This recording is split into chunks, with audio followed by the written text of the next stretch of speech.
to bring you pleasure, Lord. I seek the giver, not the gift. My heart desire it's to leave you high above all earthly gifts, to bring you pleasure, Lord. Haleluya. Saya mengundang anak Joel Alvaro Fidelis Putra untuk tampil ke depan bersama ayahnya dan ibu, Bapak Elia Wahyu Eko Suprihandono dan Ibu Yosefin Sri Puji Kristanti. Saya mengundang anak Jeremy Nathanael bersama ayah dan ibunya, Bapak Leri dan Ibu Stella Keng, tampil ke depan. Saudara, gereja kita tidak menyerahkan, tidak membaptis anak-anak. Mari tampil ke atas. Karena anak-anak belum mengerti arti daripada baptisan. Baptisan artinya pertobatan. Seperti Kristus pada hari yang ke-8 diserahkan, maka kita mengikuti tata adat yang diberikan oleh Tuhan Yesus. Mari jemaat bangkit berdiri.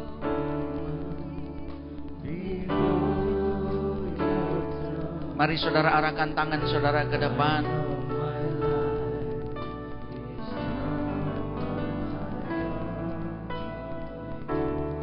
Bapa di surga, Engkau memberkati minyak ini, biar minyak ini menjadi pernyataan daripada ucapan syukur kami kepadamu. Memberkati anak-anak yang Kau berikan kepada kami. Dalam nama Bapa, Anak laki-laki, dan Roh Kudus, yaitu Tuhan Yesus Kristus. Kami bersyukur Engkau memberikan anak ini.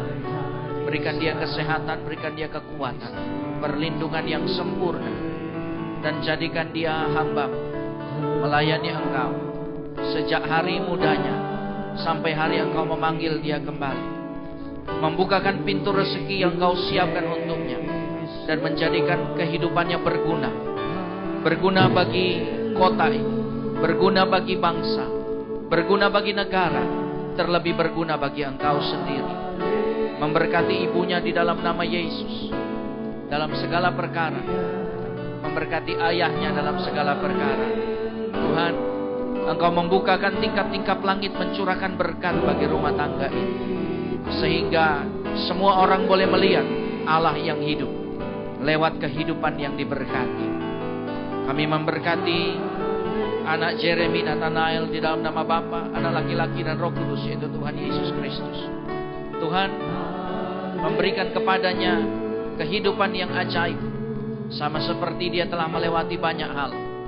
Dalam nama Yesus, kami percaya penyertaan yang teguh dan kuat ada dalam hidupnya. Kesehatan, kekuatan Kau berikan kepadanya. Hari depan yang cerah. Biar Engkau memilih dia menjadi hamba-Mu, melayani Engkau sejak masa mudanya. Biar dia berguna bagi bangsa, bagi negara, bagi kota, berguna bagi Engkau sendiri dalam nama Yesus. Engkau memberkati ibunya demi nama Bapa, Anak laki-laki, dan Roh Kudus, yaitu Tuhan Yesus Kristus. Memberkati ayahnya dalam segala perkara. Memberikan kepada mereka apa yang terbaik, sebab Engkau telah mengadakan anak ini untuk mereka. Biar nama-Mu dimuliakan lewat kehidupan mereka yang berkelimpahan. Terima kasih Tuhan. Semua yang percaya bersama saya katakan amin. Haleluya.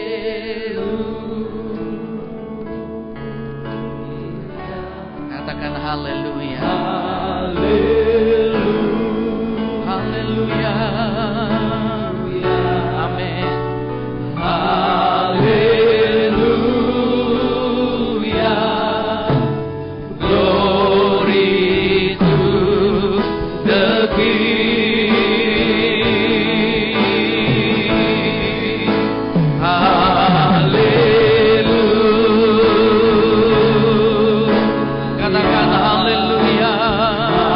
Haleluya.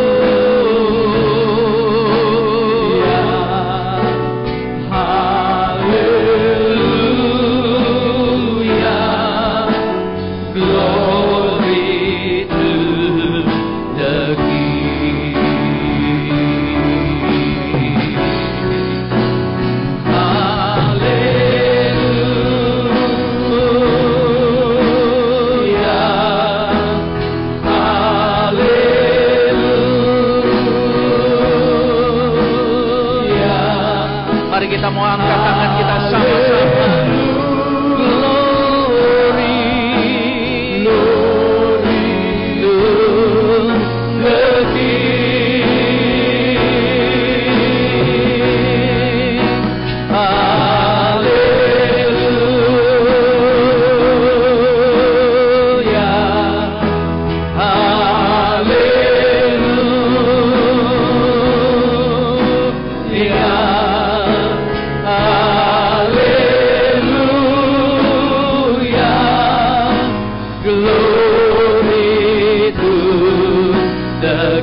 Mari sekali lagi katakan haleluya, haleluya,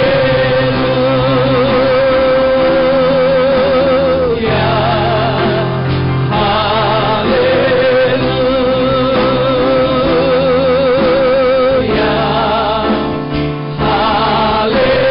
haleluya, glory to the King.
Mari angkat suaramu, muliakan Tuhan. Haleluya, haleluya, haleluya. Shikarabaya shandarabaya shandar. Oh, haleluya. Shabanalabalabalabalabaya shandarabaya. Oh, terima kasih Yesus. Terima kasih, terima kasih.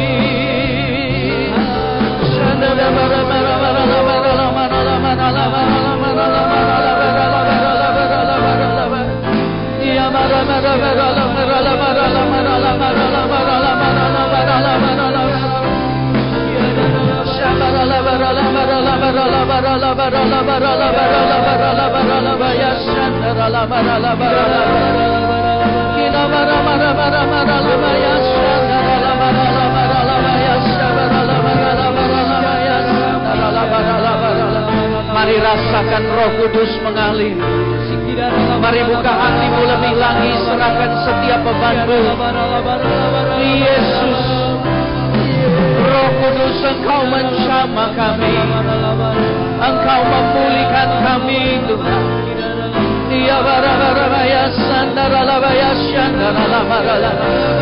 Engkau ajaib Roh Kudus, Engkau mulia, Engkau agung Roh Kudus.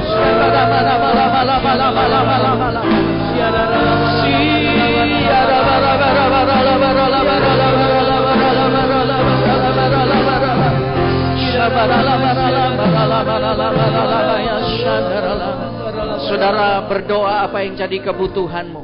Mari jangan pedulikan kiri kananmu. Pusatkan perhatianmu kepada Kristus. Mari pandang Roh Kudus hadir di tengah kita.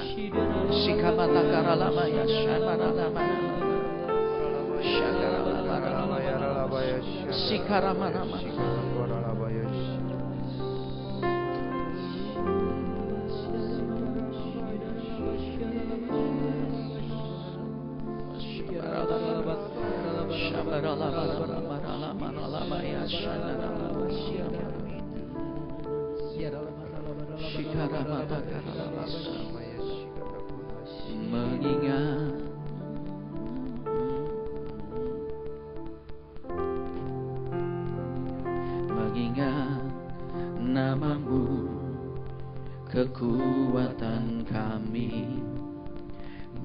memuji nama-Mu, kerinduan kami menyebut nama-Mu, kesukaan kami. Nama Yesus, nama Yesus berkuasa. Mari sekali lagi menyebut nama-Mu, kesukaan kami mengingat nama-Mu, kekuatan kami memuji nama-Mu, kerinduan kami nama Yesus berkuasa. Sama-sama nama Yesus memberi kekuatan, nama Yesus menghiburkan hatiku, nama Yesus perlindungan hidupku, nama Yesus sungguh mulia. Mari angkat tanganmu. Nama Yesus, haleluya, berkuasa. Amin Tuhan. Nama Yesus menghiburkan hatiku, nama Yesus perlindungan hidupku, nama Yesus sungguh mulia, nama Yesus sungguh mulia,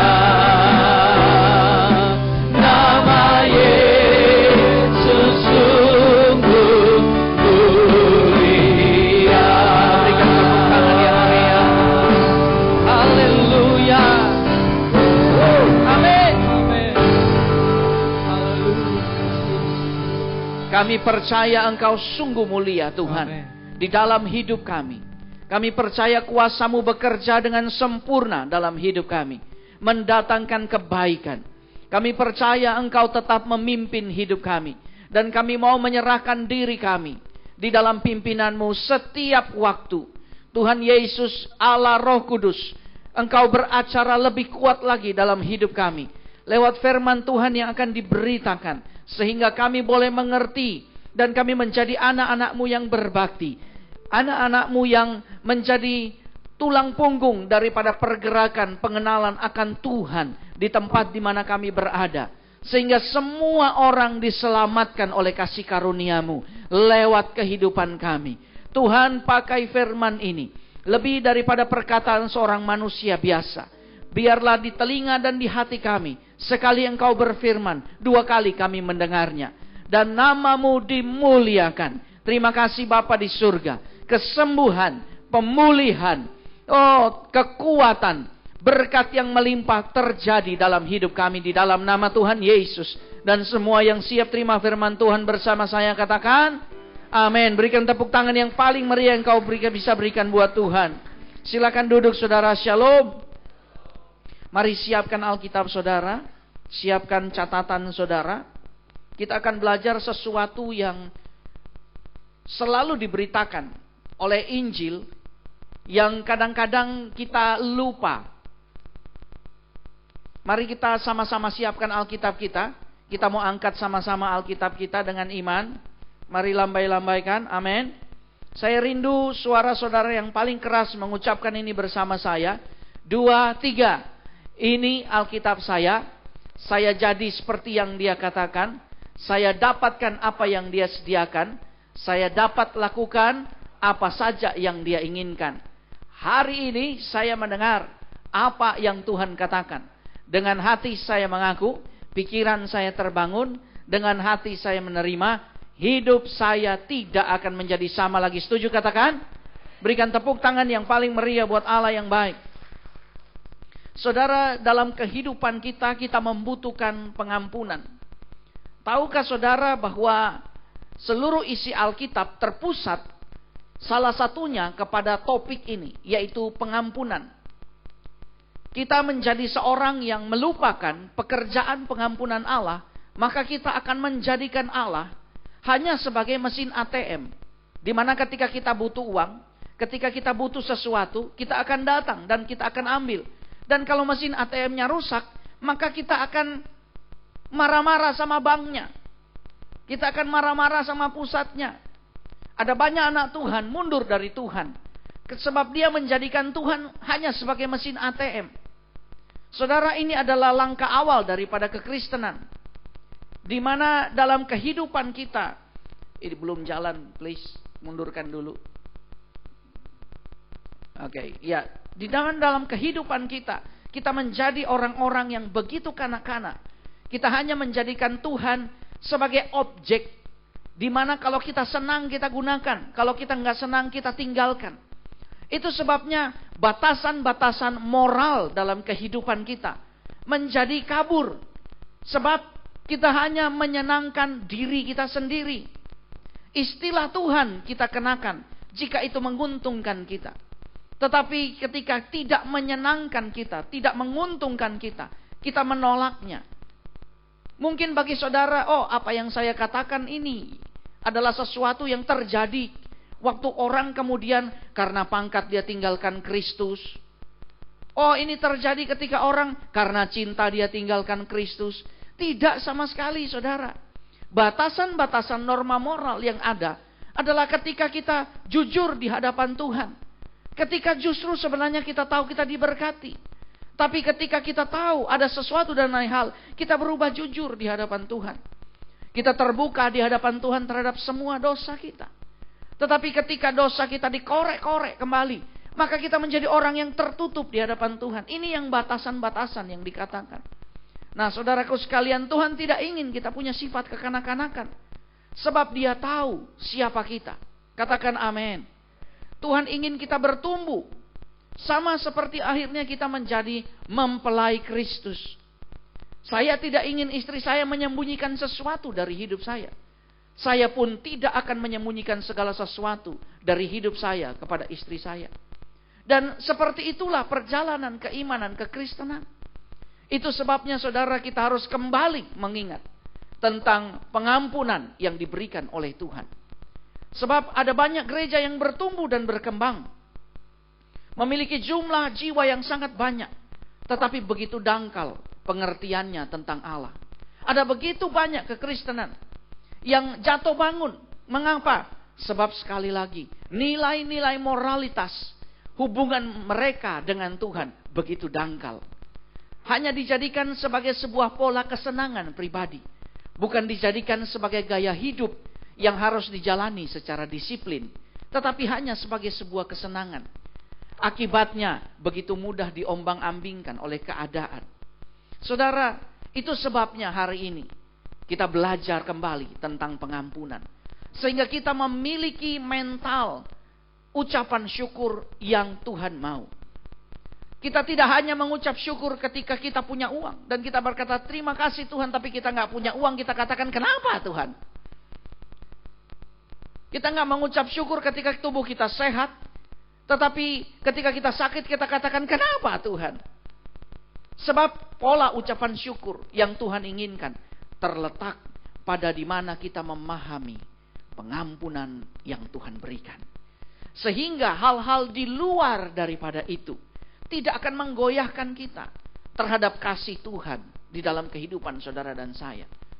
Tuhan rindu kita berdiri, dibangun menjadi gereja yang kuat. Bukan hanya gereja yang besar. Tetapi saudara, Tuhan rindu dibangun menjadi gereja yang kuat. Sebab hanya gereja yang kuat yang akan tahan terhadap angin. Yang akan tahan terhadap berkat besar. Yang akan tahan terhadap segala goncangan. Hanya gereja yang kuat. Beri salam kiri kananmu, katakan ayo jadi Kristen yang kuat. Bukan Kristen kerupuk yang kelihatannya keras, tapi begitu tekanan berlebihan dia hancur berkeping-keping. Bukan Kristen lontong. Lontong itu saudara kalau kelihatannya dia besar, ya, panjang, keras, begitu dipencet lembek. Bukan seperti Kristen yang di gereja, haleluya, di luar halelupa. Hari Minggu berdoa, hari Senin berdosa. Itu lontong namanya, saudara. Oke? Ada yang bilang Kristen tomat, hari Minggu tobat, hari Senin kumat. Ya, Kristen tomat. Tapi mari kita belajar. Mengapa? Sebab kita tidak pernah diulang kembali tentang pengampunan dalam hidup kita. Beri salam kiri kananmu, ingat pengampunan Tuhan. Amin. Ingat pengampunan Tuhan dan berikan tepuk tangan yang meriah buat Allah yang baik. Saudara, mengapa pengampunan adalah sesuatu yang sangat indah, yang harus hadir dalam setiap pribadi kita? Sebab pengampunan selalu melahirkan pemulihan. Pengampunan selalu melahirkan saling pengertian. Pengampunan selalu melahirkan kehidupan yang harmonis. Pengampunan akan selalu melahirkan kedamaian. Pengampunan akan melahirkan ketenangan. Persahabatan yang dipersatukan kembali. Pengampunan akan melahirkan hubungan yang baik. Tetapi jika tidak ada pengampunan, maka apa yang terjadi? Kita akan melihat tidak ada pengampunan, akan lahir kepahitan. Akan lahir perpecahan, kebencian, sikap-sikap fanatik. Bahkan tanpa pengampunan, teroris akan muncul. Sebab di dalam setiap pribadi tidak ada pengampunan yang dia dapatkan. Semua orang, saudara dan saya, membutuhkan pengampunan. Amin. Kalau gagal mengampuni, maka kekacauan dalam hidup akan terjadi. Saudara, pengampunan bekerja dalam dua arah. Sekali lagi, pengampunan bekerja dalam dua arah. Arah yang pertama dari pengampunan adalah pengampunan yang harus kita terima dari Allah. Yang kedua, pengampunan yang harus kita terima satu sama lain antara sesama manusia. Dan kalau kita menarik ke belakang jauh 2000 tahun yang lalu, maka kedua hal ini akan melambangkan sebuah struktur utama dari kekristenan, yaitu salib daripada Kristus sendiri. Saudara, mengapa orang sulit mengampuni orang lain? Dan dia sulit menerima pengampunan orang lain? Sebab apa yang ditulis yang seharusnya menjadi hal yang lebih panjang tidak terlaksana. Yaitu dia tidak menerima pengampunan dari Allah. Itu sebabnya lambang salib itu yang tegak lurus, yang vertikal jauh lebih panjang daripada yang melintang. Artinya apa? Yang lebih dulu dengan Tuhan dulu. Terima pengampunan Tuhan, maka kita akan sanggup mengampuni sesama kita. Katakan amin. Nah, karena ada dua hal, kita hanya akan melihat yang pertama dulu hari ini. Yaitu kita harus menerima pengampunan dari Allah. Secara vertikal dalam kehidupan kita. Saudara, kita membutuhkan pengampunan yang diberikan oleh Allah. Doktrin ini adalah doktrin yang diucapkan 2000 tahun sampai hari ini. Tetapi banyak warga gereja, banyak anak Tuhan melupakan hal ini. Mereka terfokus kepada berkat. Boleh, bagus, dan kita diberkati. Terfokus kepada power, kekuatan, dan kita diberikan kekuatan. Terfokus kepada pengembangan, dan kita berkembang. Tetapi bahayanya adalah di dalam kita keropos. Sebab apa? Kita tidak mengerti eksistensi daripada salib itu sendiri. Sehingga kita merasa kalau kita gagal, kita adalah orang yang terkutuk. Kita merasa nggak diampuni. Kita berhasil hidup kita secara finansial, tetapi kita tidak ada damai sejahtera. Sebab hubungan kita dengan Allah tidak pernah dibaharui di dalamnya. Hubungan kita dengan suami, hubungan kita dengan istri, kita tidak kurang uang, tetapi kita tidak mendapatkan kebahagiaan. Dan harga daripada sebuah kebahagiaan sangat mahal. Sebab itu ada sebuah kalimat yang berkata, engkau bisa membeli sebuah tempat tidur yang mewah, tetapi tidak dapat membeli tidur yang nyenyak. Engkau dapat membangun rumah yang luar biasa mewahnya, tetapi tidak dapat membeli rumah tangga yang berbahagia. Kenapa? Sebab sebenarnya pengampunan adalah akar daripada semua dalam kehidupan kita sebagai manusia. Firman Tuhan berkata, sebab semua orang telah jatuh dalam dosa dan telah kehilangan kemuliaan Allah. Nah, saudaraku sekalian, hari ini kita belajar. Mari coba lihat Mazmur 32 ayat 1 dan 2. Dikatakan dari Daud, nyanyian pengajaran. Mari baca bersama-sama dari kata berbahagialah. 2, 3. Berbahagialah orang yang diampuni pelanggarannya. Lebih keras lagi suaranya. 2, 3. Yang dosanya ditutupi. Lanjut. Berbahagialah manusia yang kesalahannya tidak diperhitungkan Tuhan dan yang tidak berjiwa penipu.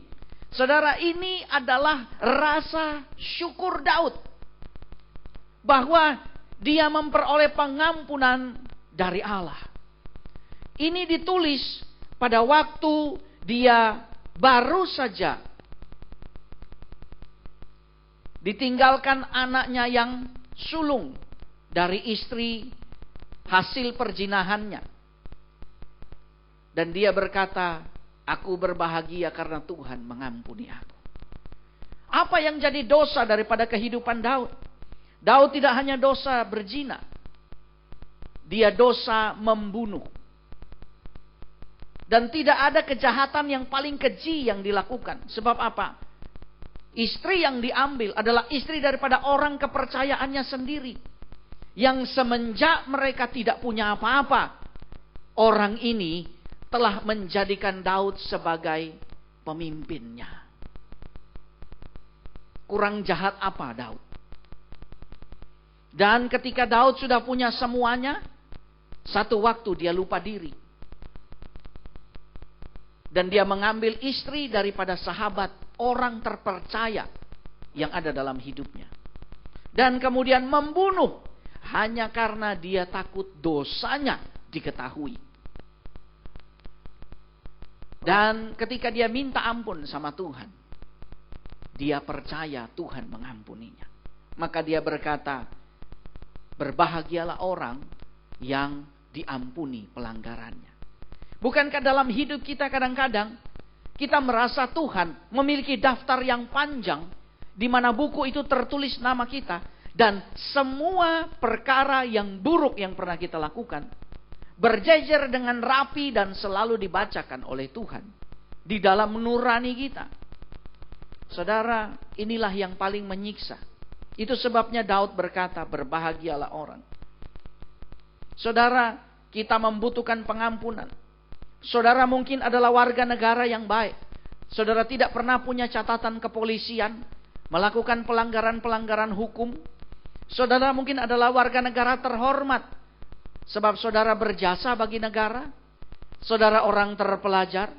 Saya beritahu pada saudara, semuanya itu tidak bisa, tidak mampu.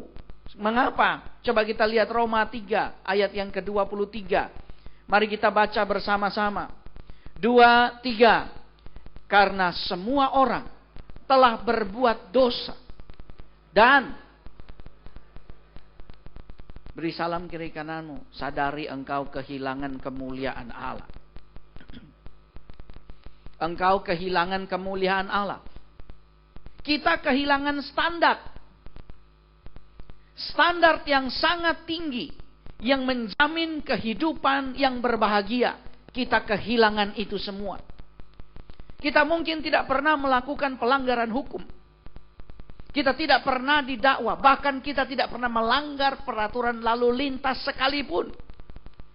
Dan kita adalah warga negara terhormat. Kita mungkin adalah pelayan Tuhan. Saya pendeta. Tetapi saudara, saya pun membutuhkan pengampunan. Mengapa? Sebab saya tidak pada standar yang Tuhan inginkan. Tidak pada standar. Bukan karena telah berdosa, tetapi karena telah kehilangan kemuliaan Allah. Saudara, di ayat yang kedua tadi dikatakan bahwa Allah tidak lagi memperhitungkan apa yang pernah Daud lakukan. Luar biasa, bukan saudara? Dan coba mari kita baca ayat yang keempat dan ayat yang kelima.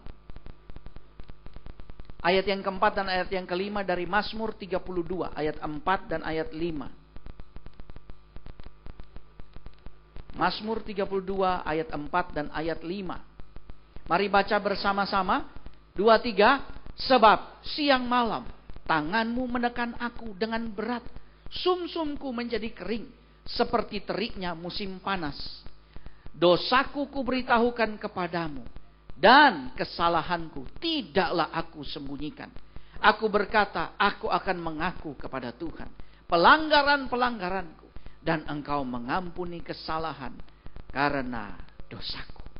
Tahukah saudara bahwa dosa yang diampuni adalah dosa yang diakui? Kita dapat menunjukkan bahwa kita orang paling kudus di dunia ini. Mungkin dengan setiap hari mengenakan pakaian putih-putih. Kita dapat menunjukkan kepada sesama anak Tuhan bahwa kita orang paling kudus di dunia ini dan tanpa dosa. Dengan mengenakan pakaian putih-putih ke gereja. Tidak masalah dengan warna baju. Okay? Tapi kadang-kadang warna baju membuat kita menjadi orang yang munafik. Tapi itu tidak akan pernah membuat damai sejahtera di dalam hidup kita. Kalau kita nggak pernah membereskan, mengakui dosa kita di hadapan Allah. Sebab dosa yang diampuni adalah dosa yang diakui. Sebelum engkau mengaku di hadapan Allah, maka engkau tidak akan merasa hidupmu punya damai sejahtera. Saudaraku sekalian, apa akibat daripada berdosa yang tidak pernah diakui? Nomor satu yang paling terlihat adalah tubuh itu sakit. Ayat keempat tadi katakan itu. Merana. Ya, seluruh tulang-tulangnya sakit. Saudara, itu sebabnya jika ada orang sakit, maka yang lebih dulu saya berdoa adalah ampuni segala kelemahan. Ampuni segala dosa. Sebab pengampunan mendatangkan kesembuhan. Oleh bilur-bilur Yesus di atas kayu salib kita sembuh. Jika kita mengampuni dan kita mengakui dosa-dosa kita. Yang mengerti sejauh ini katakan amin.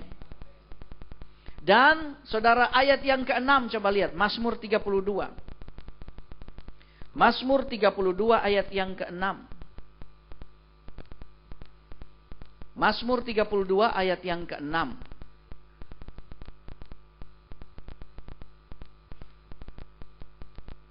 Mazmur 32 ayatnya yang ke-6. Mari baca sama-sama. 2, 3. Sebab itu hendaklah setiap orang saleh berdoa kepadamu selagi engkau dapat ditemui. Sesungguhnya pada waktu banjir besar terjadi, itu tidak melandanya. Daud menyarankan kepada saudara dan saya yang membaca Mazmur ini, yang bertanya, Daud, kenapa engkau bisa begitu yakin? Engkau sudah berzina dengan orang yang tidak seharusnya engkau lakukan. Kau mengambil istri orang dan bukan orang lain, orang yang ada paling dekat dengan engkau. Kamu dasar orang yang tidak tahu diuntung. Masih miskin, hidupmu bagus, begitu diberkati keblinger. Kok bisanya kamu yakin? Dan Daud sarankan, kamu mau terima damai sejahtera? Akui dosamu. Sebab apa? Firman Tuhan katakan, sesungguhnya pada waktu banjir besar terjadi, itu tidak akan melandanya. Artinya itu apa? Apa yang kamu tabur itu nanti kamu tuai. Jangan lama-lama, cepat minta ampun. Katakan amin. Cepat akui di hadapan Tuhan. Sebab nanti apa yang kamu tabur bisa kamu tuai. Dan kamu akan binasa karena tuaianmu itu. Sebab kamu nabur yang tidak baik. Ini penting. Biar saudara dan saya, nomor satu bukan duitnya. Nomor satu hati damainya. Damaikan diri kita dengan Tuhan. Ya, Kristus sudah mati bagi dosa kita. Tapi kalau kita nggak pernah ngakuinnya, saya beritahu, Firman Tuhan menuliskan, Roh Kudus tidak akan tinggal diam dalam hati seorang manusia selama-lamanya. Mengapa? Karena kecenderungan hati manusia untuk melakukan dosa. Mengapa kita harus cepat minta ampun kepada Tuhan? Mengakui dosa kita. Mengapa? Sebab, saudara, ketika kita tidak mengakui dosa kita, maka Roh Kudus bisa mundur. Sebab hati nurani kita menjadi tumpul. Dan kita akan merasa awalnya apa yang kita lakukan itu dosa. Tetapi karena kita nggak minta ampun, lama-lama itu jadi kebiasaan. Dan kemudian kita akan berkata, kalau dicoba dibetulkan orang, kita akan berkata, ya apa boleh buat, memang kok kita pakai kekurangan ini. Dan Roh Kudus mundur dari hidup kita. Kita sudah belajar dalam hari kebangkitan Tuhan. Apa yang engkau butuhkan disediakan oleh Roh Kudus. Roh Kudus menjamin kita untuk sukses. Roh Kudus menjamin doa-doa kita dijawab. Roh Kudus memberikan kepada kita hikmat. Dan jika Roh Kudusnya mundur, kira-kira hidup kita jadi apa? Mungkin kita masih bisa berdoa dalam roh. Mungkin kita masih bisa terlihat sebagai orang yang berdiri tegak. Kita masih terlihat sebagai orang yang memiliki kedudukan, karir, uang yang banyak. Tetapi di dalam kita sudah keropos. Tinggal menunggu waktu. Kita telah menjadi orang fasik. Orang fasik itu bukan orang tidak kenal Tuhan. Orang fasik itu orang kenal Tuhan, tetapi tidak hidup seperti yang Tuhan mau. Kekristenan kita menjadi agama, bukan menjadi gaya hidup. Yang mengerti sejauh ini katakan amin. Ada satu ayat yang harus kita baca. Oke. Mari kita baca bersama-sama. Ayat ini saling berkaitan dengan erat dengan apa yang dituliskan oleh Daud. Saya baca buat saudara, carilah Tuhan selama ia berkenan ditemui. Berserulah kepadanya selama ia dekat. Baiklah, perhatikan kata itu, orang fasik. Siapa fasik? Saudara dan saya bisa jadi fasik. Kalau kita nggak pernah minta ampun dosa kita. Nggak pernah berkata, Tuhan aku salah, aku nipu orang. Tuhan aku salah, aku serakah. Tuhan aku salah, aku berpikiran yang porno. Tuhan aku salah, aku maki Tuhan. Kita bisa jadi fasik. Meninggalkan jalannya, perhatikan. Dan orang jahat meninggalkan rancangannya. Mari baca sama-sama. 2, 3. Baiklah, ia kembali kepada Tuhan, maka dia akan mengasihaninya dan kepada Allah kita, sebab ia memberi pengampunan dengan limpahnya. Berikan tepuk tangan yang meriah untuk Tuhan. Tuhan mau kita minta ampun. Yang mengerti sejauh ini katakan amin. Sebab kalau kita nggak cepat membereskan, ruginya kepada kita.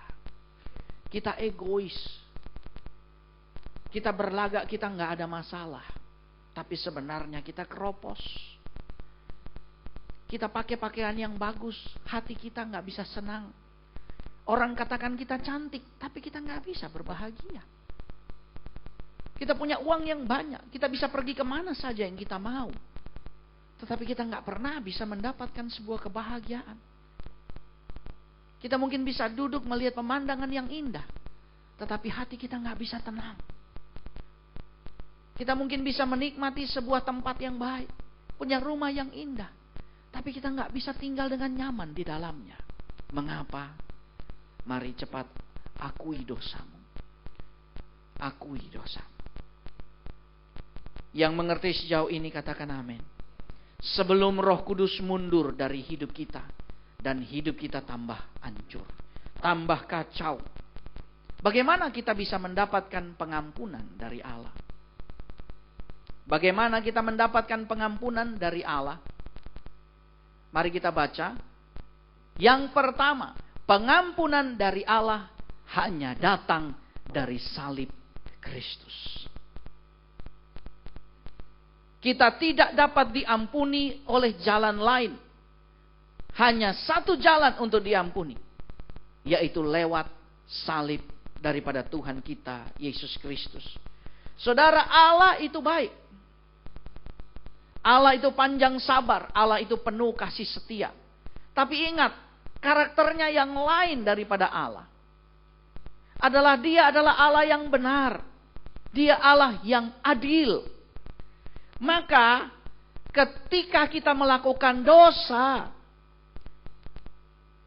kebenaran dan keadilan Allah akan mengambil alih. Bukan kasih yang akan mengambil alih, walaupun kasih adalah dasar daripada hidupnya. Tetapi kebenarannya dan keadilannya yang akan mengambil alih.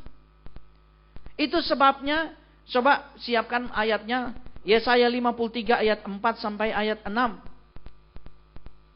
Itu sebabnya di saat kita berdosa, Tuhan langsung berurusan dengan dosa kita. Dia tidak membiarkan dan berpura-pura tidak terjadi apa-apa. Tidak. Itu sebabnya kita menjadi orang yang sangat takut untuk berdosa. Sebab ketika kita berdosa, Allah langsung berurusan dengan apa yang menjadi kesalahan kita. Dan sebenarnya kita tidak usah takut. Saya baca. Tetapi sesungguhnya penyakit kitalah yang ditanggungnya. Dan kesengsaraan kita yang dipikulnya. Padahal kita mengira dia kena tulah. Dipukul dan ditindas Allah. Lanjut 5. Tetapi dia tertikam oleh karena pemberontakan kita. Baca sama-sama 2, 3. Dia diremukkan oleh karena kejahatan kita. Ganjaran yang mendatangkan keselamatan bagi kita ditimpakan kepadanya. Dan oleh bilur-bilurnya kita menjadi sembuh. Berikan tepuk tangan yang meriah. Allah berusaha membenarkan kita sebab dia Allah yang benar. Itu sebabnya dia mau memikul semuanya. Kita harus mau selamat bagaimana? Nyawa. Maka dia berikan nyawanya. Agar kita bisa hidup di dalam keselamatannya. Yang mengerti sejauh ini katakan amin. Ketika kita berdosa, dia langsung berurusan dengan dosa itu. Sebab dia Allah yang benar. Dia Allah yang adil. Dia tidak akan bertindak seakan-akan tidak terjadi apa-apa. Seakan-akan hidup itu aman-aman saja. Tidak. Tapi dia akan langsung berurusan dengan dosa itu. Apa yang kita dapatkan dari pengampunan Allah? Ini adalah kesimpulan dari yang saya katakan tadi. Nomor 1, kalau kita minta ampun sama Tuhan, maka kita mendapat kedamaian dalam hati dan pikiran kita. Itu sebabnya setiap orang yang akan menikah, saya akan mengajak mereka untuk berdoa minta ampun atas segala yang mereka lakukan, kesalahan yang mereka lakukan. Minta ampun. Sebab mungkin ketika mereka berpacaran, mereka melakukan sesuatu yang keliru. Ketika mereka masih anak-anak, sampai mereka beranjak dewasa, sebelum mereka menikah, mereka banyak melakukan dosa kepada orang tua mereka sendiri. Harus minta ampun di hadapan Tuhan.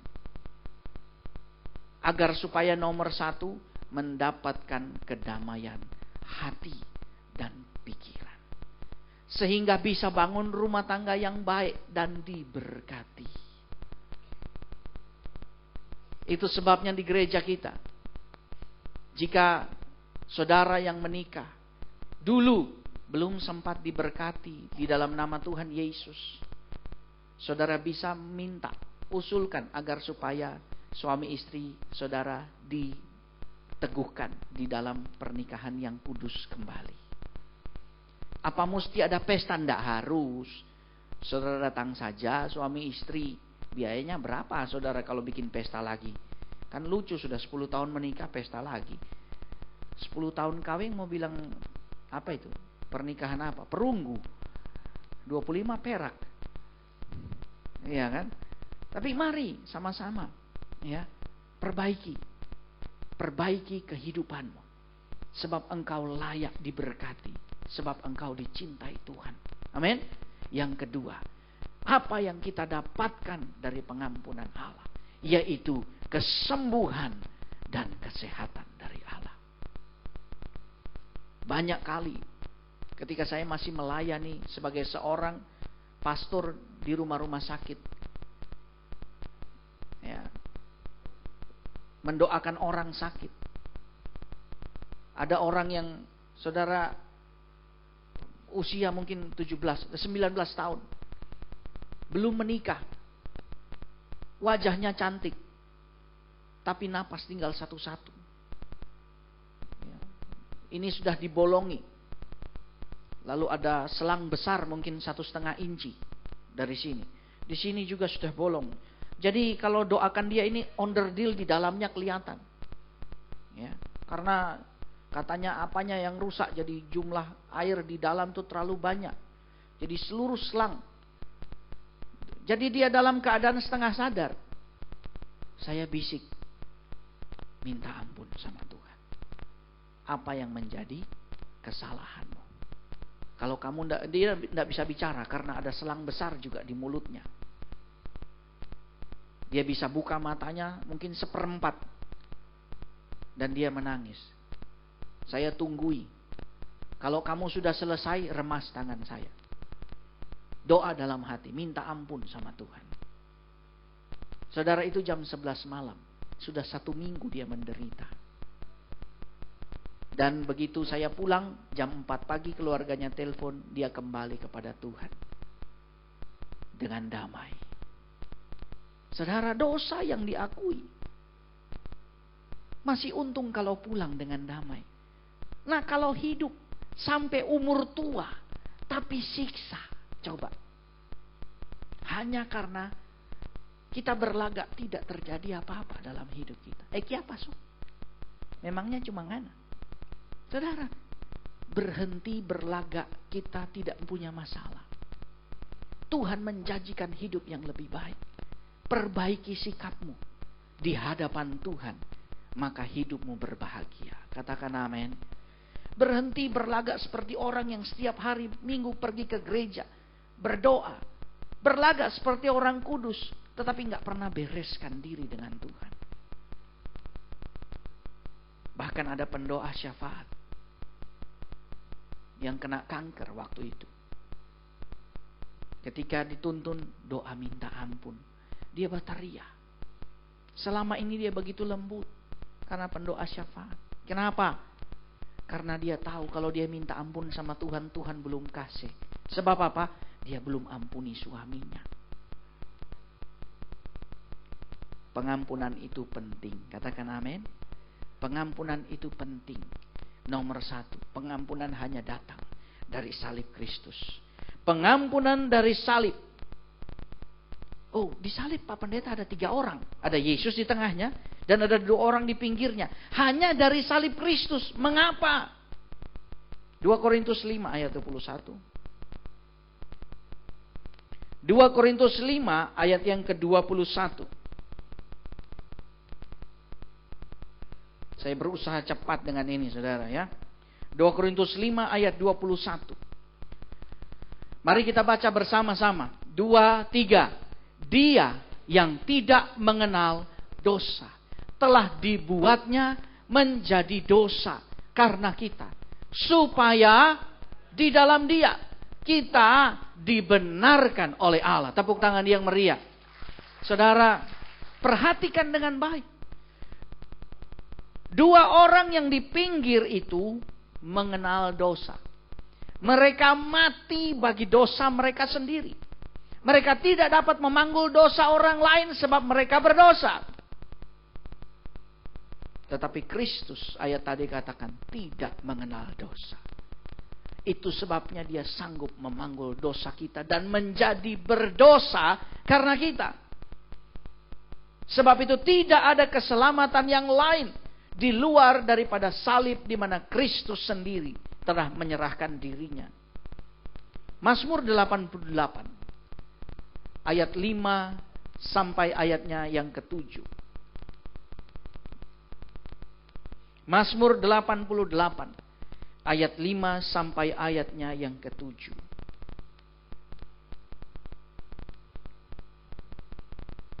Ini adalah ayat yang terakhir, mari kita baca bersama-sama.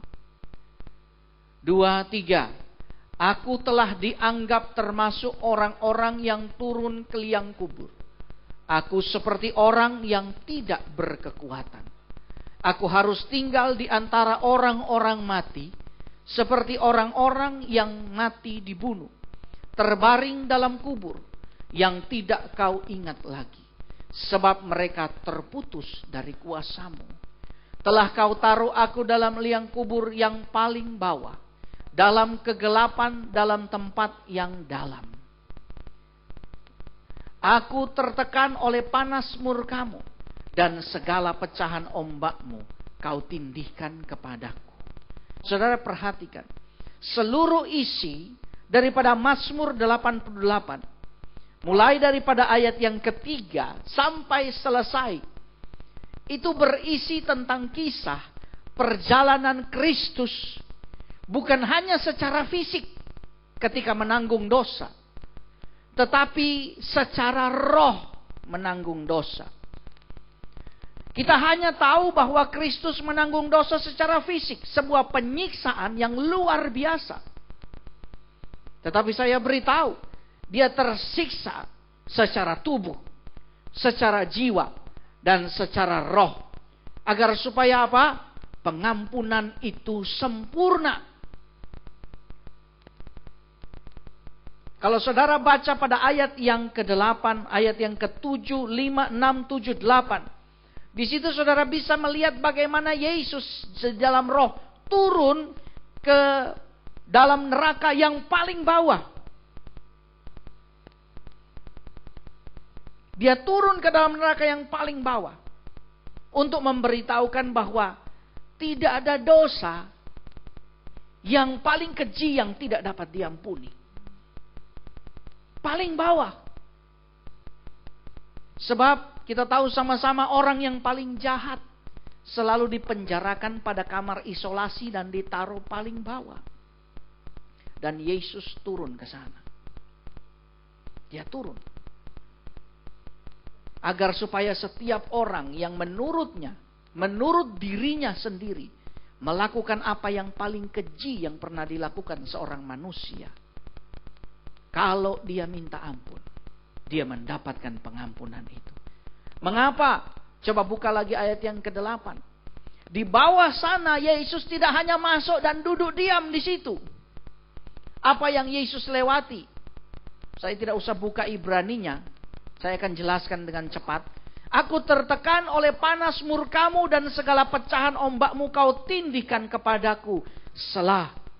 Tahukah saudara bahwa di dalam sana Yesus menjalani persidangan satu persatu dari setiap dosa yang dilakukan oleh saudara dan saya. Satu persatu. Itu sebabnya ketika sudah selesai dia katakan, sudah selesai. Sebab persidangan dan kemudian resiko serta hukuman, ganjaran yang harus kita terima, dia sudah terima. Kalau saudara melanggar lalu lintas, maka saudara harus duduk di persidangan dan menghadapi setiap ganjaran. Jika saudara berada pada persidangan karena saudara korupsi, maka saudara akan duduk di kursi pesakitan, diperhatikan oleh ribuan mata, dan saudara harus menjalani konsekuensi dari apa yang saudara lakukan. Kristus membayar semuanya. Dan saudara dapat bebas jika dosamu engkau akui. Mari sama-sama katakan terima kasih Tuhan Yesus. Sekali lagi katakan terima kasih Tuhan Yesus. Amin. Mari bangkit berdiri bersama-sama. Haleluya. Sejauh timur dari barat. Sejauh timur dari barat, Engkau membuang dosaku. Tiada kau ingat lagi pelanggaran. Haleluya. Jauh ke dalam tubir laut kau melemparkan dosaku. Tiada kau perhitungkan, tiada kau perhitungkan kesalahanku. Betapa besar, betapa besar kasih pengampunanmu Tuhan. Haleluya Yesus. Tak kau pandang hina hati yang hancur. Haleluya. Ku berterima kasih kepadamu ya Tuhan. Pengampunan yang kau beri pulihkanku. Mari pelayan perjamuan tampil ke depan. Saudara, di dalam hidup kita kadang-kadang kita merasa kita tidak berdosa, dan kita merasa Kristus menebus dosa kita, pengaruhnya hampir tidak ada. Bagi kita yang paling penting adalah kalau kita diberkati, kalau hidup kita punya banyak uang. Semua itu baik, tetapi kesuksesan di luar akan menjadikan kita keropos. Kita rapuh. Kita akan berhenti melayani Tuhan dan menomorduakan Tuhan ketika kita tidak mengerti tentang pengampunan. Kita akan mudah goyah oleh keadaan. Saudara, hari ini pengampunan itu bersifat sangat pribadi. Dia datang bagi hidup saudara dan hidup saya. Jika mungkin saudara mengerti baru sedikit dari apa yang bisa dijelaskan, kira-kira seperti itulah saya memahami bagaimana hidup saya diampuni, bagaimana hidup itu dilayakkan. Tapi biar waktu yang sempit dan kecil ini tidak hanya menggugah saudara, tetapi mengubah saudara. Itu sebabnya saudara, sebelum kita makan minum perjamuan kudus, seperti kebiasaan gereja turun-temurun, setiap orang akan berdoa, Tuhan ampuni aku atas semua dosa-dosaku. Dan kita sebagai gereja Pentakosta hampir tidak pernah mengucapkannya. Saudara, saya akan sangat berbahagia ketika saya mendengar istri saya mengatakan ampuni saya. Apalagi Tuhan Yesus. Di saat itulah konsekuensi terhadap dosa diputuskan. Ketika Daud menyobek jubahnya dan tersungkur berkata, ampuni aku. Ampuni aku karena perzinahanku. Ampuni aku karena pembunuhanku. Ampuni aku karena kesombonganku. Maka di saat itu Yesus mengampuni. Saya rindu sebelum kita masuk lebih jauh, kita melakukan kebiasaan ini. Kalau saudara mendengar banyak pastor selalu berdoa, ampuni aku karena aku layak mati karena dosaku.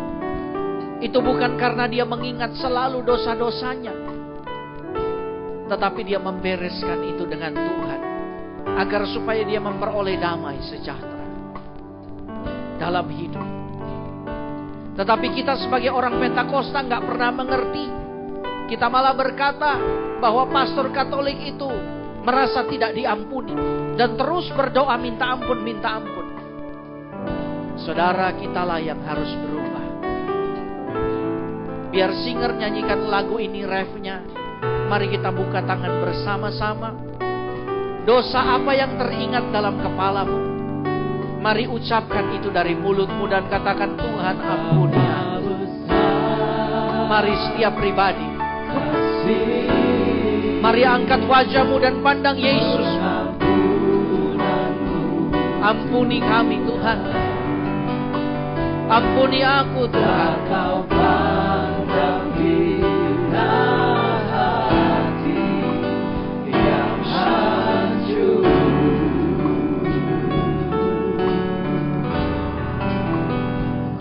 Ku menerima kasih. Ampuni kadang-kadang kami memberontak. Kadang-kadang kami menyimpan kesalahan orang lain. Ampuni Tuhan. Ampuni Tuhan, karena kadang-kadang kami berpikir tidak kudus. Ampuni Tuhan, kadang-kadang karena kami terobsesi, kami membunuh dengan tindakan kami dari hati. Saya merasakan Roh Kudus hadir.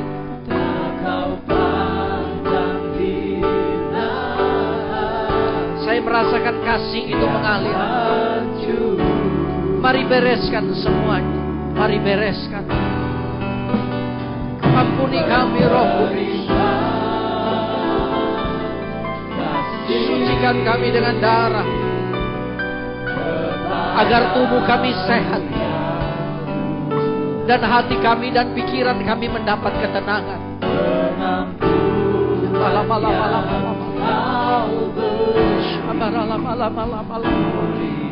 Mari semua berdoa.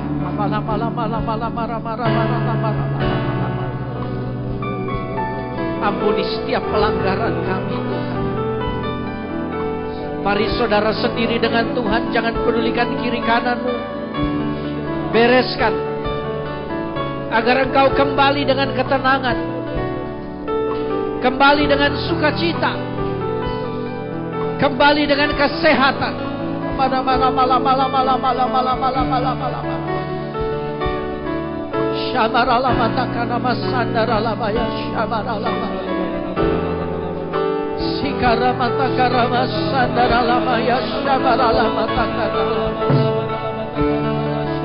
Kembali dengan kemerdekaan.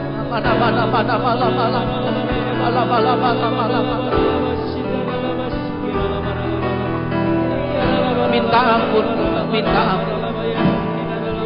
Ampuni kami ketidaklayakan kami. Ampuni kami Tuhan. Sebelum Roh-Mu mundur dari hidup kami, sebelum nurani kami menjadi tumpul, ampuni kami. Oh Jesus.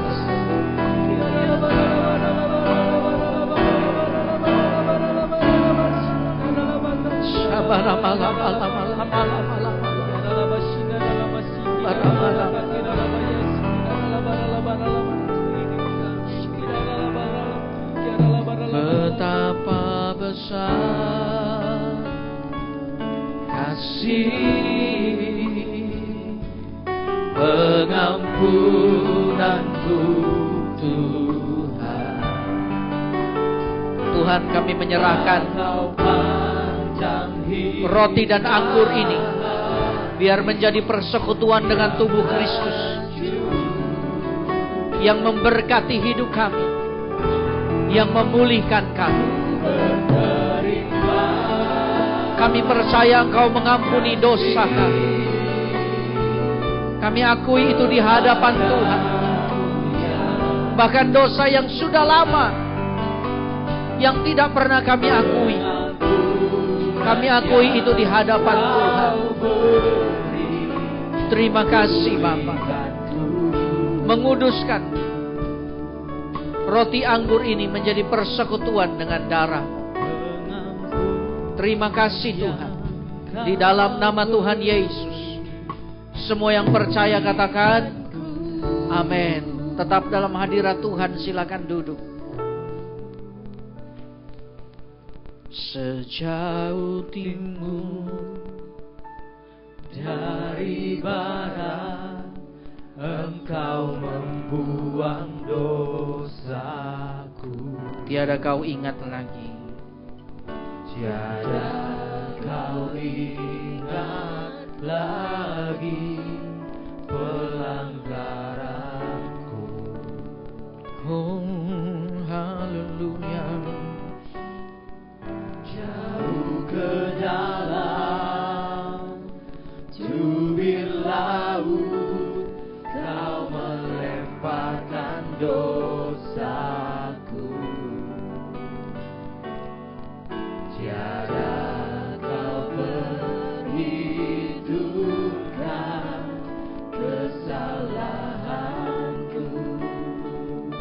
Betapa besar, betapa besar kasih, pengampunanmu Tuhan. Tak kau pandang hina hati yang hancur. Ku berterima kasih. Berterima kasih kepadamu ya Tuhan. Pengampunan yang kau beri, pulihkanku. Wanita sendiri angkat suaramu.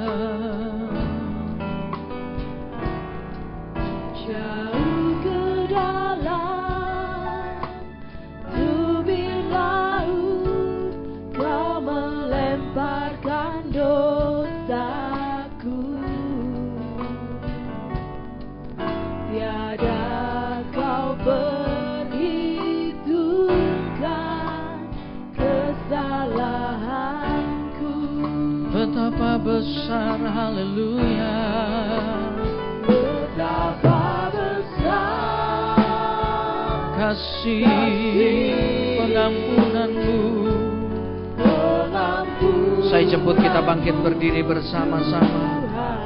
Tak kau pandang hina, tak kau pandang hina yang hancur, haleluya.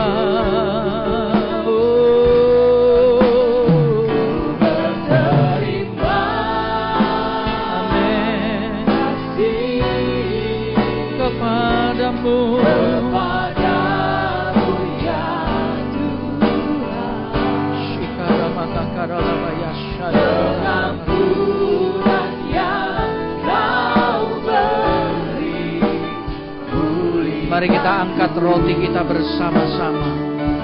Betapa besar, betapa besar, oh haleluya.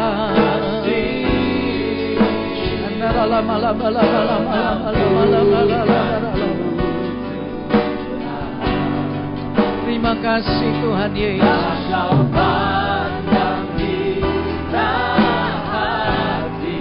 Yang hancur, haleluya.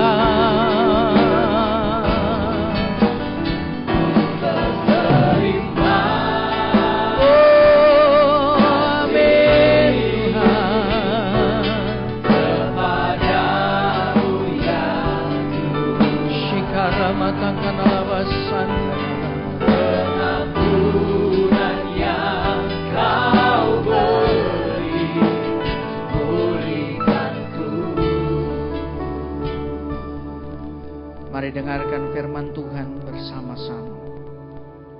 Sebab apa yang telah kuteruskan kepadamu telah aku terima dari Tuhan, yaitu bahwa Tuhan Yesus pada malam waktu ia diserahkan mengambil roti, dan sesudah itu ia mengucap syukur atasnya. Ia memecah-mecahkannya dan berkata, inilah tubuhku yang diserahkan bagi kamu. Perbuatlah ini menjadi peringatan akan aku. Saudaraku yang kekasih, bukankah roti yang sama-sama kita angkat dan ucapkan syukur merupakan persekutuan dengan tubuh Kristus? Katakan amin. Dalam nama Tuhan Yesus, mari makan bersama.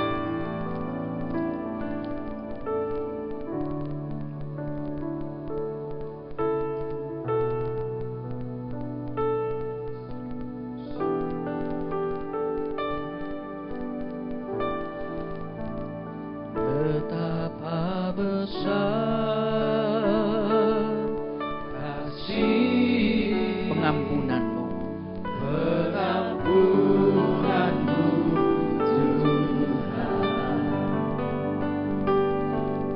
Kau pandang hina hati yang hancur. Berterima kasih, berterima. Mari angkat sama-sama cawanmu Kepadamu ya Tuhan, pengampunan yang Kau beri, pulihkan tubuh. Mari dengarkan firman Tuhan bersama-sama. Demikian juga ia mengambil cawan sesudah makan lalu berkata, cawan ini adalah perjanjian baru yang dimeteraikan oleh darahku. Perbuatlah ini setiap kali kamu meminumnya menjadi peringatan akan aku. Saudaraku yang kekasih, bukankah cawan anggur yang kita angkat bersama-sama merupakan persekutuan dengan darah Kristus? Percaya, katakan amin. Dalam nama Yesus, mari minum bersama. Betapa besar kasih. Mari kita buka tangan bersama-sama. Pengampunanmu Tuhan, Tak kau pandang hina, Kau pandang hina yang hancur. hancur. Haleluya. Terima kasih Kepadamu ya. terima kasih Tuhan Yesus. Pengampunan yang Kau beri, pulihkanku. sekali lagi, haleluya. Betapa besar kasih. terima kasih Tuhan. Pengampunanmu Tuhan, Tak kau pandang hina tak Kau pandang hina hati yang hancur. hancur. Haleluya. Terima kasih kepadamu ya Tuhan. Pengampunan yang Kau beri, pulihkanku. Pengampunanmu Tuhan, Pengampunan yang Kau katakan pengampunan. Pengampunan yang Kau beri, pengampunan yang Kau beri, Pulihkanku. pulihkanku. Berikan tepuk tangan yang meriah. Paling meriah yang bisa engkau berikan untuk Tuhan. Haleluya. Haleluya. Tuhan, kami setiap hari mau mengadakan pemberesan terhadap kekeliruan, pelanggaran yang kami lakukan. Kami akan berkata, Tuhan ampuni. Dan Tuhan, biar kami menjadi orang-orang yang memiliki hati nurani yang tajam, sehingga roh-Mu tidak pernah mundur dari hidup kami. Kami selalu bersama Tuhan dan suara roh-Mu kami bisa dengar, membawa kami menjadi orang yang bijak, orang yang diberkati, dan orang yang memberkati. Dalam nama Tuhan Yesus, semua yang diberkati Tuhan bersama saya katakan, beri salam kiri kananmu, katakan engkau diampuni. Silakan duduk.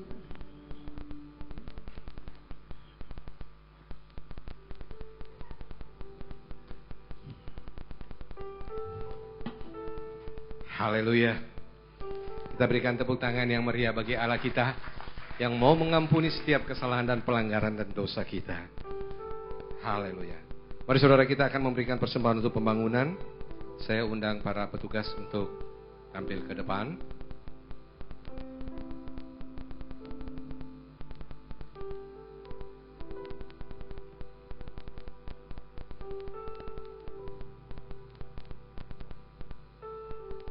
Baik, kita mau berdoa. Bapa di surga, betapa kami bersyukur Tuhan. Kami boleh menikmati firman yang begitu luar biasa, di mana Engkau mengajarkan kami untuk selalu mengakui setiap kesalahan dan dosa kami, sehingga pengampunan dapat berlaku dalam setiap kehidupan kami, dan kami boleh menikmati damai sejahtera, kesembuhan, kesehatan, bahkan berkat yang daripada-Mu. Kami bersyukur. Terima kasih Tuhan, Engkau memberkati hamba-Mu yang sudah menyampaikan firman. Berkati dia dengan segala yang terbaik baginya Tuhan, di dalam kehidupannya, di dalam rumah tangganya, di dalam usaha, di dalam pelayanannya, dalam apa saja Tuhan. Kau berkati dia dengan luar biasa. Terima kasih Tuhan, kami bersyukur. Saatnya kami akan memberikan persembahan untuk pembangunan. Pembangunan terus berjalan dengan baik. Pembangunan terus Engkau sertai, sehingga semakin hari semakin luar biasa. Dan lewat pembangunan tempat ini, semua kami yang ada di tempat ini pun menjadi saluran berkat bagi kemuliaan nama-Mu yang kudus. Kami mau memberi persembahan, berkati setiap tangan-tangan yang memberi. Berkati dengan berkat yang berkelimpahan. Hanya di dalam nama Tuhan Yesus Kristus kami berdoa, haleluya. Amin. Baik saudara, sambil persembahan dijalankan, saya akan bacakan beberapa pengumuman tambahan. Bagi jemaat yang baru pertama kali hadir bersama kami di tempat ini, tadi telah dibagikan renungan dan kupon yang saudara bisa tukarkan dengan minuman dingin di toko buku di lantai 1 setelah ibadah ini selesai. Daftarkanlah diri Anda sebagai anggota jemaat FHCC Betani Gorontalo dengan mengisi formulir data jemaat. Formulir data jemaat bisa didapatkan di dekat kotak perpuluhan dan dikembalikan di dalam kotak perpuluhan. Revisi pengumuman warta untuk ibadah FA Star Selasa 14 Mei 2013 itu diadakan pada saudari Christian, Nevi dan Alina di Rumah Makan Meranti 2. Ibadah raya pertama dan kedua Minggu 19 Mei 2013 itu akan dilayani oleh Pendeta Franky Hardipura dari Surabaya. Ajaklah rekan dan kerabat Anda untuk menghadirinya. Dan juga disertai dengan pengurapan minyak anak sekolah minggu. Mohon perhatian orang tua dan guru-guru sekolah minggu. Setelah ibadah ini, ada pertemuan guru sekolah minggu. Jadi tolong diperhatikan, ada pertemuan guru sekolah minggu. Demikianlah pengumuman yang dapat kami sampaikan. Tuhan Yesus memberkati.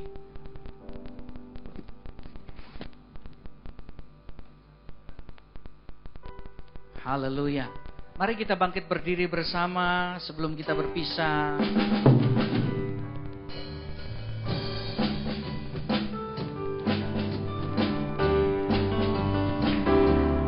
Ada satu sobatku yang setia,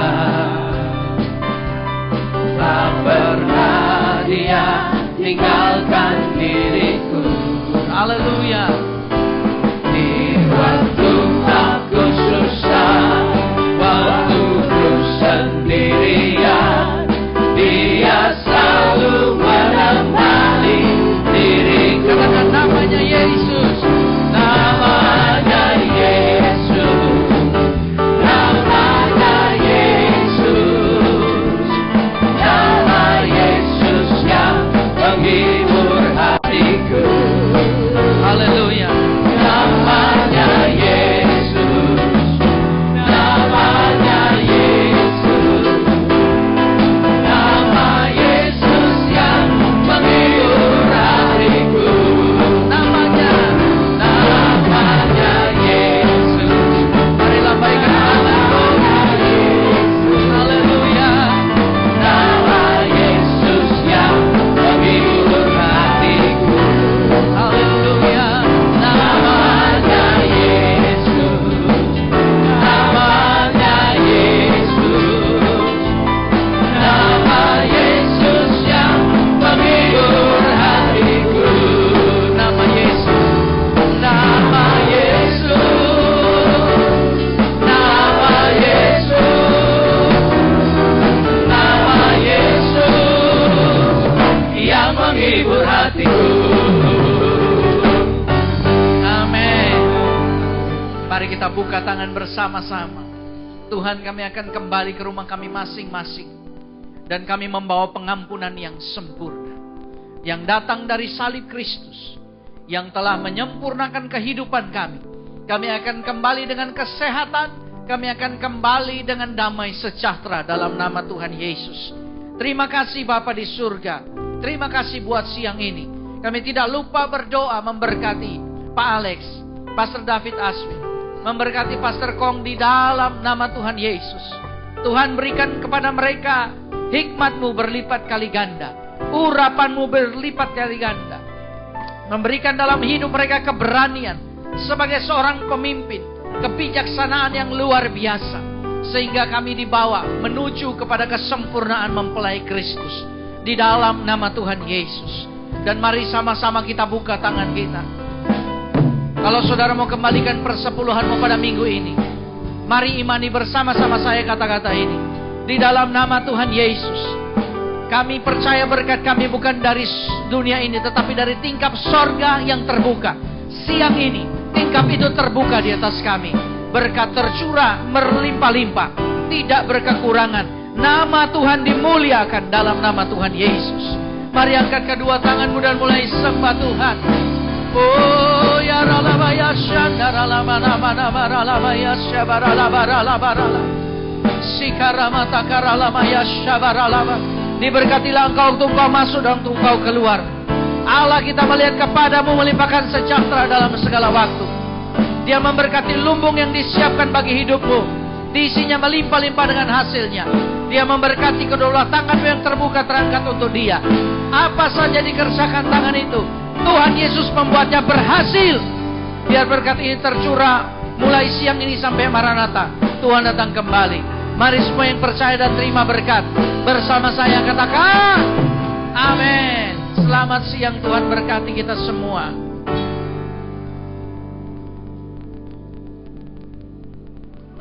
Cek. Middle terlalu besar. Middle-nya terlalu tinggi. Cempring. Tes 1 2. Cek 1 2 gitu.